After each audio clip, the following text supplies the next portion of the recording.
즐거운 성탄이 왔습니다. 성탄의 기쁨이 우리 모두에게 함께할 수 있기를 간절히 기도합니다. 오늘의 말씀의 제목은 내 백성의 목자가 되리라입니다. 요절 말씀은 마태복음 2장 6절입니다. 저와 여러분이 함께 읽고 제가 기도하고 시작하겠습니다. 시작. 또 유대의 너는 유대의 고을 중에서 가장 작지 아니하도다. 내게서 한 다스리는 자가 나와서 내 백성 이스라엘의 목자가 되리라 하였습니다. 제가 기도하겠습니다. 하나님 아버지, 이 어둡고 또 문제 많은 이 땅 가운데 저희는 이제 사단의 죄의 노예가 되어서 이제 이 죽음의 세력에 시달릴 수밖에 없었습니다. 그러나 하나님께서 저희를 긍휼히 여기시고 하나기를 저희 가운데 보내주시고 모든 이제 얽매임에서 이제 자유케 하시고 제가 참 기쁨을 누리게 하심을 인하여서 감사합니다. 아버지 하나님, 오늘 말씀을 통하여서 이 예수님이 누구신가 깊이 묵상하게 도와주시고 무엇보다 저를 긍휼히 여기시고 제가 여기에 설 자격이 없는 자입니다. 주님, 저를 긍휼히 여기시고 제가 이 맡은 바 말씀을 온전하게 증거할 수 있도록 성령으로 인도하시기를 간절하게 기도합니다. 감사합니다. 예수님으로 기도했습니다. 성경은 우리가 살고 있는 이곳이 나의 본래 고향이 아니라고 증거를 하고 있습니다. 우리는 창세기에서 배운 것처럼 에덴의 동쪽, 이스트 오브 에덴에 살고 있습니다. 기쁨과 희락이 가득했던 본향인 에덴에서 쫓겨나 불안하고 황량하고 고통스러운 에덴의 동쪽으로 오게 되었습니다. 아담과 하와가 에덴의 동쪽에서 화환검으로 둘러싸인 에덴을 보면서 언젠가 그곳으로 돌아갈 날을 기대했던 것처럼 아담의 후손인 우리도 문제 많은 이 현실 가운데서 참 평안을 주는 고향을 찾는 방랑자의 삶을 살고 있습니다. 그 고향을 찾을 때까지 우리는 진정한 안식을 누릴 수가 없습니다. 동방박사들의 진리를 찾는 여정은 바로 본향을 찾는 여정이고, 그리고 그들이 찾는 영원한 본향은 바로 아기 예수님이었습니다. 그들은 탄생하신 아기 예수님을 발견하고 가장 큰 기쁨을 얻었습니다. 이 시간 베들레헴에서 태어나신 예수님이 누구신가 깊이 묵상하는 시간이 될 수 있기를 간절히 기도합니다.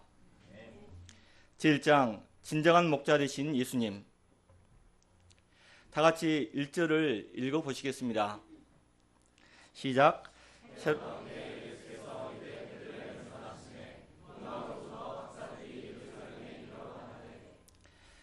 헤롯 왕은 이두메안 에돔인 에서의 후손들입니다. 머리가 비상한 책략가였고 잔인한 독재자였습니다. 그는 에돔인으로서 유대인이 아니었습니다. 그래서 유대인의 통치자로서 이 약점을 덮기 위해서 선심정책을 많이 썼습니다. 유대인들의 마음을 얻기 위해서 성전을 건축하였으며 가이사랴의 항구 도시를 건설하였고 요새와 왕궁을 건축하였습니다. 그런데 그는 권력에 대한 집착이 너무 강화해서 그의 권력을 넘볼 가능성이 있는 사람이면 단호하게 처형을 하였습니다. 그에게는 10명의 아내가 있었는데 그들 대부분은 자기 아들이 왕위를 계승하기를 원했습니다. 왕국 내의 음모로 인해서 헤롯은 의심이 많고 잔인한 사람이 되었습니다. 그는 질투심에 타올라 가장 사랑했던 아내인 마리암네를 처형했으며 나중에는 자신에 대한 음모를 꾸몄다는 혐의로 마리암네의 아들 둘을 교수형에 처했습니다. 그는 제정신이 아닌 사람이었습니다. 요소필서 따르면 헤롯은 자신이 인기가 없다는 것을 알았습니다. 백성들이 자신의 죽음을 기뻐할 것을 생각하면 분통이 터졌습니다. 어떻게 하면 백성들로 하여금 그의 죽음을 애도하게 만들 수 있을까 생각을 했습니다. 그래서 그는 저명한 유대 시민들을 체포했고 자신의 죽음을 공포할 때 그들을 모두 처형하라는 어처구니 없는 명령을 내렸다고 합니다. 물론 이 포교령은 다행히 시행되지 않았지만 그의 성품의 한 단면을 보여주고 있습니다. 그래서 당시에 헤롯의 아들이 되느니 그의 돼지가 되는 것이 낫다는 말이 있을 정도였습니다. 백성들은 식민지 하에서 로마의 과도한 세금과 헤롯의 정신 빠진 악정으로 삶은 피폐하고 헐벗고 굶주렸으며 흑암과 사망의 그늘 아래 그들은 마치 꺼져가는 심지어 같고 상한 갈대와 같은 처지가 되었습니다.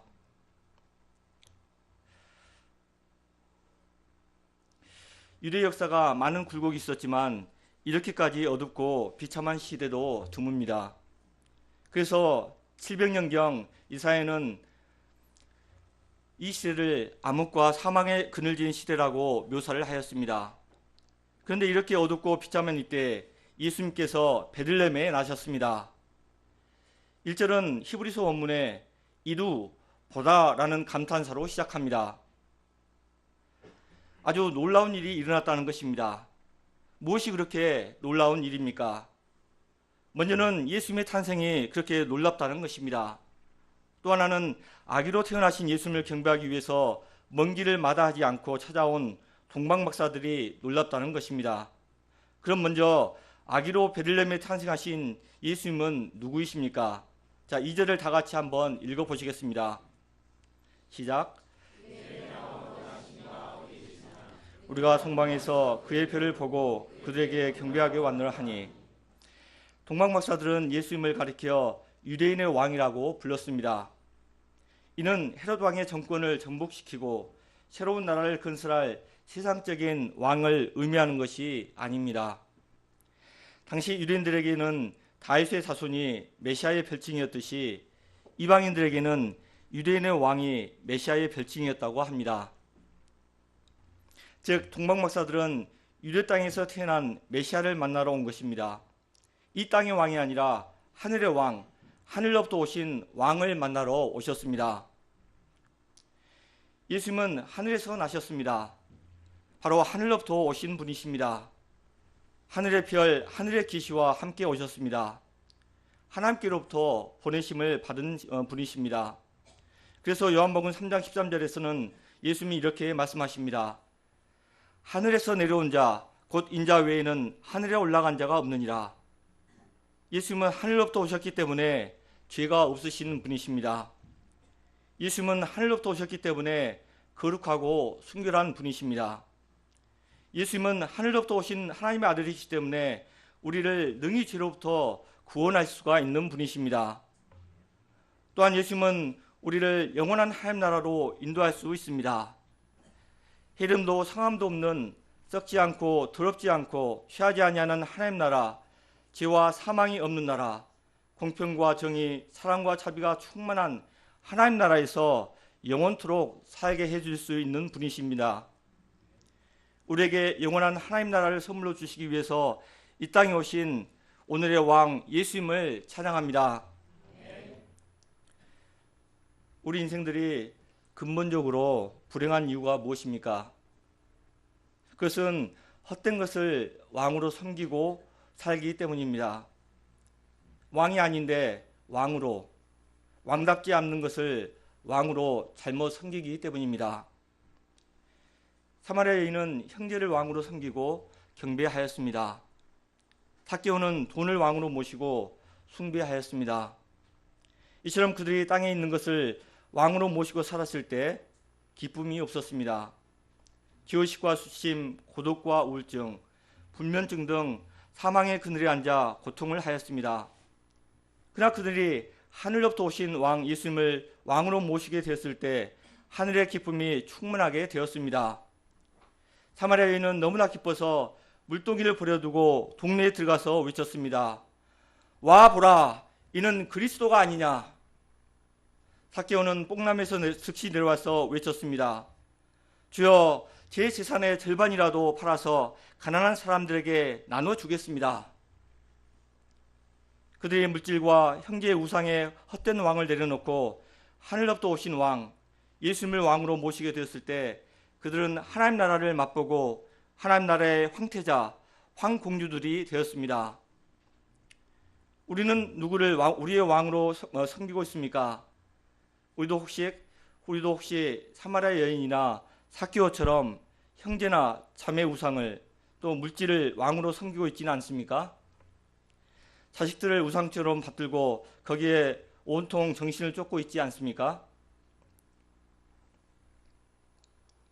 아니면 내가 스스로 왕이 되어서 내 마음대로 내 욕심대로 살고 있지 않습니까?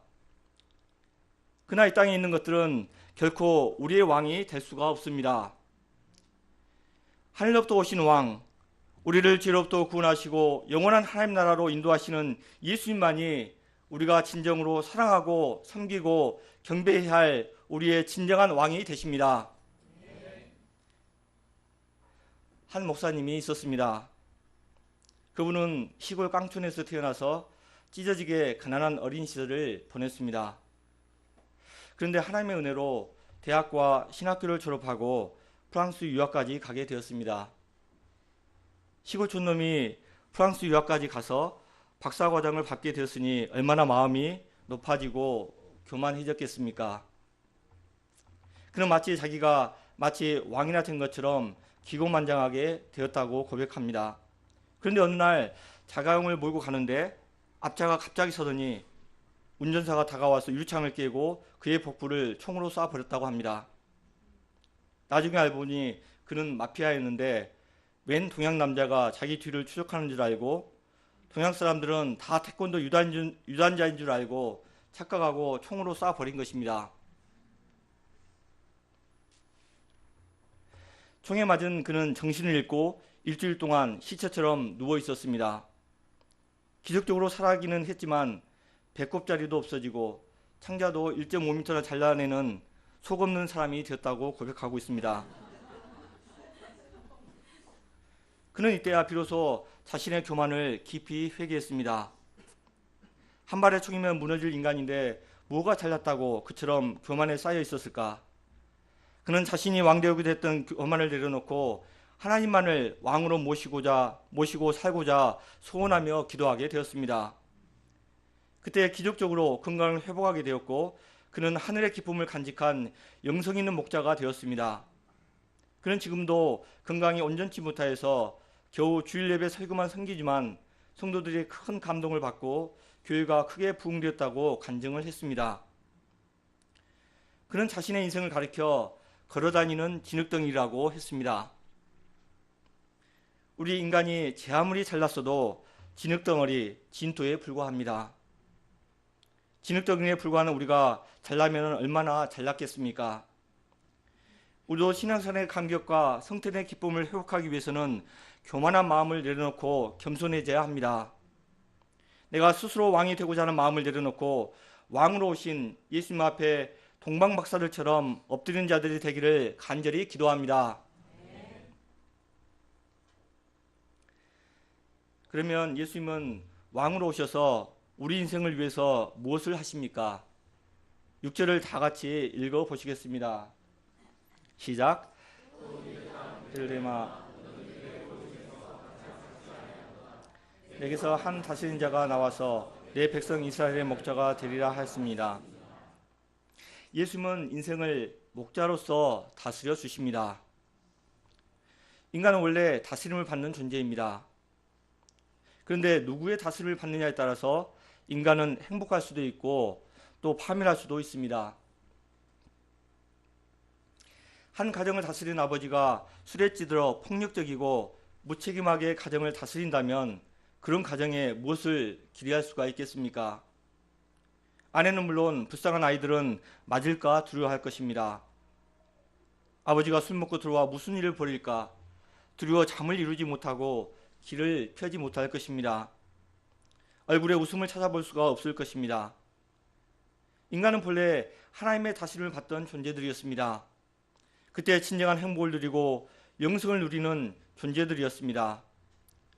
그런데 인간이 하나님의 다스림을 거역하고 불순종함으로 죄가 들어왔고 우리 인생들이 사단의 다스림을 받게 되었습니다.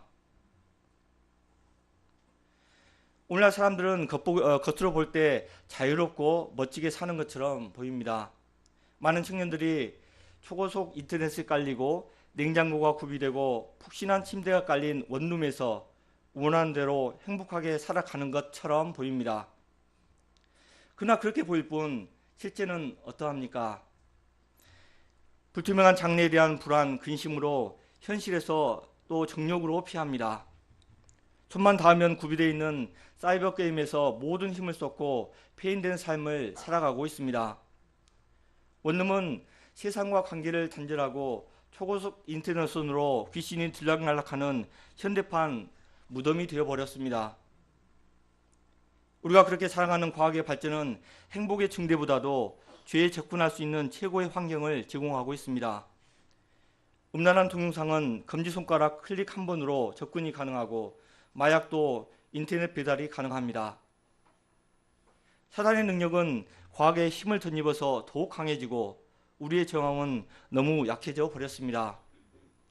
쉽게 게임에 중독되고 정욕의 죄를 짓고 장래에 대한 걱정과 근심으로 우울증에 시달리며 얼마나 고통을 합니까? 어제 뉴스에 한 서울대생이 우울증에 시달리다가 자살을 택했다는 안타까운 사건이 보도되었습니다. 그는 노력도 또 지적인 수준도 아닌 단지 타고난 수조의 색깔에 따라서 사회적 계급이 결정된다며 헬조선의 현실을 비관하는 공개 유서를 남기고 스스로 목숨을 끊었습니다. 그는 열심히 노력했지만 변하지 않는 현실의 벽 앞에서 피워보지도 못하고 꽃 또한 젊은 나이에 죽음을 택했습니다. 현실은 이렇게 어둡습니다. 이렇게 어두운 것은 바로 세상이 사단의 다스림을 받기 때문입니다. 그래서 현실 가운데 불규칙적이고 무력하고 무절제한 삶을 살아가는 자들이 너무나 많습니다. 누가 이런 어둡고 상한 마음을 붙잡아주고 불안에서 평강으로 또 불의에서 의로 미움에서 사랑으로 이끌어줄 수가 있겠습니까? 친구가 할 수 있겠습니까? 아니면 선배들이 할 수 있을까요? 부모나 선생이 할 수 있을까요? 그들은 하고 싶어도 능력이 없어서 할 수가 없습니다. 그들도 똑같은 죄인들로 한계를 가지고 있고 제 문제 앞에서 아무런 힘을 쓸 수가 없기 때문입니다.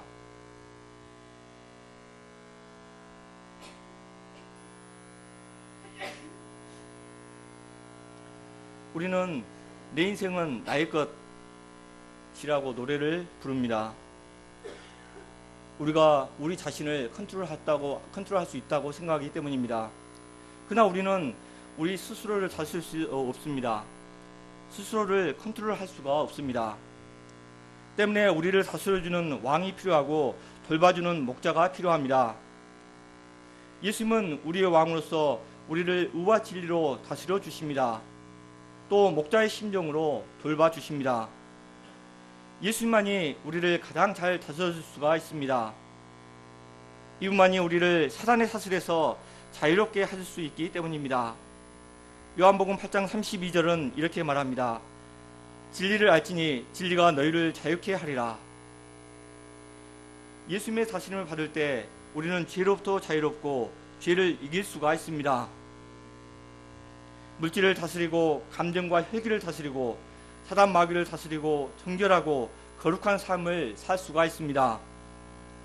매일매일 삶 속에서 예수님의 영의 다스림을 받을 때 거룩에 참여하고 의의 의와 평강의 열매를 맺을 수 있게 됩니다. 그러면 이 예수님께서 어떤 모습으로 이 땅에 오셨습니까? 11절을 같이 읽어보시겠습니다. 시작.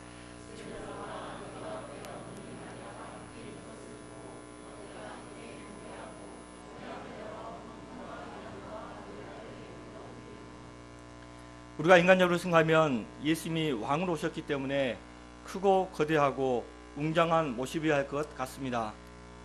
그러나 예수님은 너무나 초라하고 작고 초라한 아기의 모습으로 오셨습니다. 왜 왕이신 예수님이 이처럼 작고 보잘것없는 아기의 모습으로 오셨을까요? 이는 예수님이 건설하고자 하는 하나님 나라의 성격을 보여주기 위함입니다.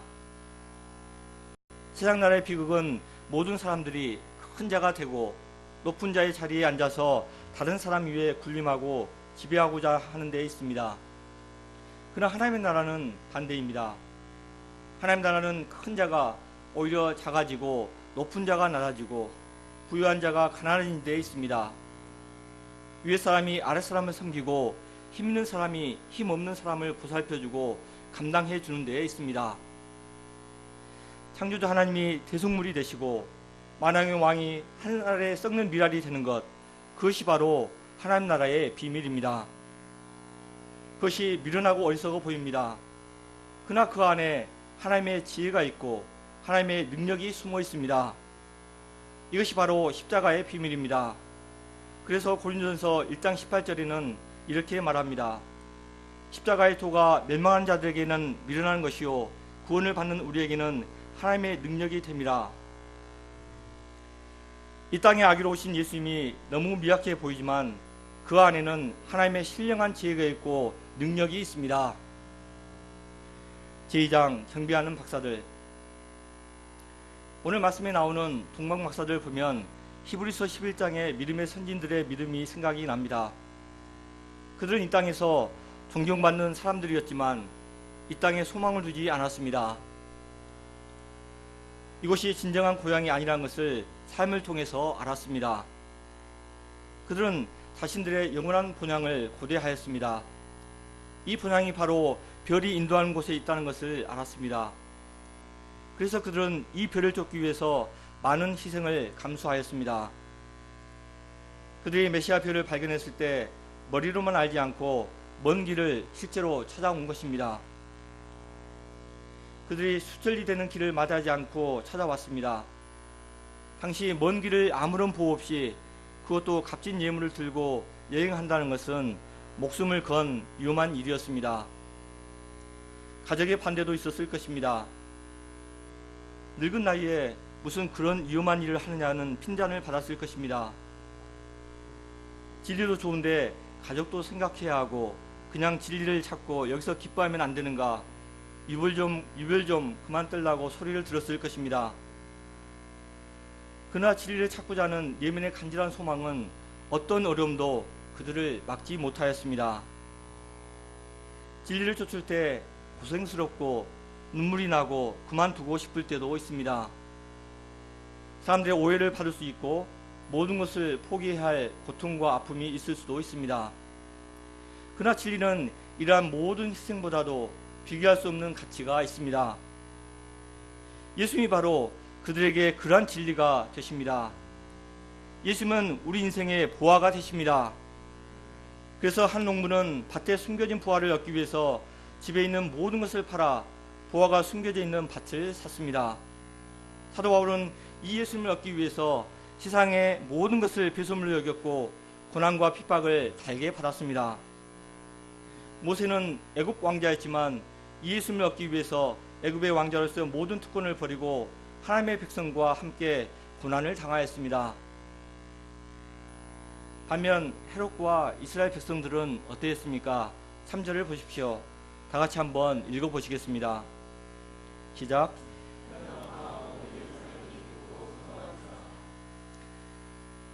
놀라고 동요하였습니다.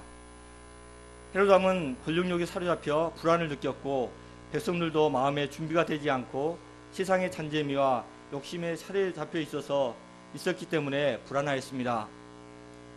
메시아의 탄생은 메시아를 기다리는 이들에게는 평화였지만 메시아를 알지 못하는 어떤 이들에게는 소동거리가 되었습니다. 헤롯은 한 걸음 더 나아가서 이 메시아를 죽이려는 계획까지 꾸몄습니다. 그는 자신의 권력을 유지하기 위해서 악한 일을 꾸몄던 것입니다. 헤롯은 나중에 비참한 죽음을 맞습니다. 온몸에 충이 먹고 극심한 고통 가운데 죽었습니다. 박사들은 별을 쫓다가 어떤 이유에서인지 별을 잃었던 것 같습니다.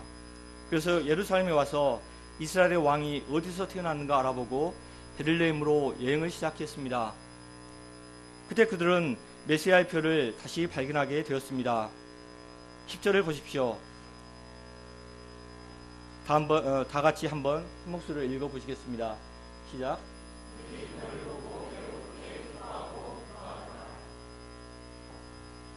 세상에는 기쁜 일이 많이 있습니다. 대학에 합격을 했습니다. 또 취직도 했습니다. 또 결혼도 했고 또 아이도 낳았습니다. 또 우리가 그렇게 바라던 제자들도 많이 세웠습니다. 또 역사가 많이 커졌습니다. 우리는 기뻐합니다. 그러나 우리 생애의 가장 큰 기쁨은 메시아를 만난 기쁨입니다. 기쁨의 양을 정량적으로 측정할 수 없지만 대략 바라는 소망이 클수록, 소망을 얻기 위해서 시간이 길수록, 그리고 얻는 과정에서 온갖 난관을 이겨나갔을 때 얻는 기쁨이 커지는 것 같습니다.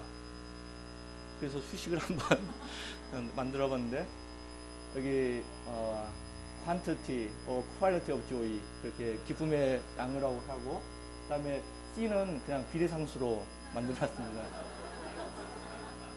여기 TI는 타임 인터벌이고, 그 다음에 ID는 Intensity of Difficulty, 얼마나 어렵게 얼마나 많은 희생을 하냐에 따라서, 그리고 VH는 우리가 바라는 것들의 어떤 소망이 크기, 가치가 되는 것 같습니다. 곧 기쁨의 양은 시간을 곱하고 난관의 정도를 곱하고 또 헌신의 정도를 곱하고 얻고자 하는 가치의 크기의 정도가 아닌가 생각이 됩니다. 동방박사들은 평생을 진리를 발견하기 위해서 추구했고 생명을 거는 헌신과 모험을 하였습니다. 그리고 그들이 추구하는 진리의 가치는 모든 것보다 가치 있고 위대한 예수님이었습니다. 그렇기 때문에 그들이 메시아의 표를 발견했을 때 그 기쁨은 한량이 없었습니다. 11절을 읽어보겠습니다. 시작.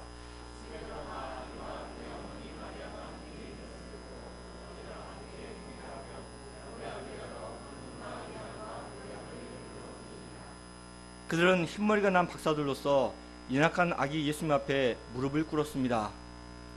그리고 예수님을 만나서 무엇인가 얻기보다도 순수하게 경배를 하였습니다. 신앙생활의 핵심은 경배에 있습니다. 오늘 많은 사람들이 신앙생활을 하지만 왜 감격과 기쁨이 없는가에 대한 문제의식이 있습니다. 예수님을 통해서 사람들은 예수님을 통해서 무엇인가를 얻고자 합니다. 또 이용하고자 합니다. 그러나 이 자세는 경배가 아닙니다. 예수님이 수단이 되어버립니다. 그러나 예수님은 우리의 삶의 수단이 아니라 단지 경배의 대상이 되십니다.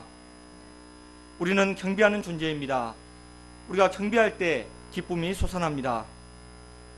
그런데 하나님께 대한 경배가 없다면 그 안에 기쁨이 있을 수가 없습니다. 경배 드리는 신앙을 회복해야 합니다. 마음 깊은 곳에서 사랑과 존경과 열심과 헌신을 쏟아 부어드리고자 하는 열망과 그리고 구체적인 표현이 필요합니다. 신앙생활은 지식적으로 연구하고 아는 데서 그친다면 우리의 신앙은 마치 휴화산처럼 식어버리고 냉랭해지고 생명과 활력을 잃어버리게 될 것입니다. 독일에 있을 때 일입니다. 크리스찬이라는 양이 있었습니다. 그의 부모님을 만났는데 건강하시고 굉장히 행복해 보였습니다. 그래서 행복해 보이신다고 말씀을 드렸습니다. 그런데 그분들은 자신들이 진정으로 행복했을 때는 2차 대전이 끝났을 때 폐허 속이었다고 했습니다. 그것이 무슨 말이냐고 되물었습니다.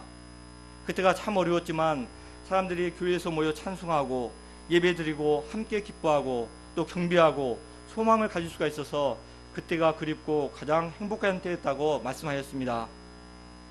근데 지금은 사람들이 어려움도 없고 잘 살아서 그런지 모이지도 않고 예배도 드리지 않는다고 하였습니다. 교회는 사람들이 없어서 술집으로 변해가고 있었습니다.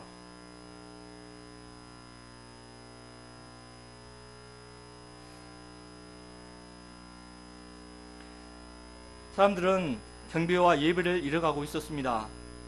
이 말은 우리가 예배를 잃게 되면, 경배를 잃게 되면 감격과 기쁨을 잃어간다는 것입니다. 이처럼 슬프고 가슴 아픈 일이 어디 있겠습니까? 저희가 진정한 기쁨을 얻기 위해서는 예수님께 나의 진심을 펼쳐드려야 그때 진정한 감격과 기쁨이 살아날 수가 있습니다. 제가 마음을 들여 예배하고 경배할 수 있기를 간절히 기도합니다. 그래서 진정한 감격과 기쁨을 찾을 수 있기를 간절하게 기도합니다. 저는 인생의 정욕과 허무 가운데 살았습니다. 살면 뭐하노 죽는 걸.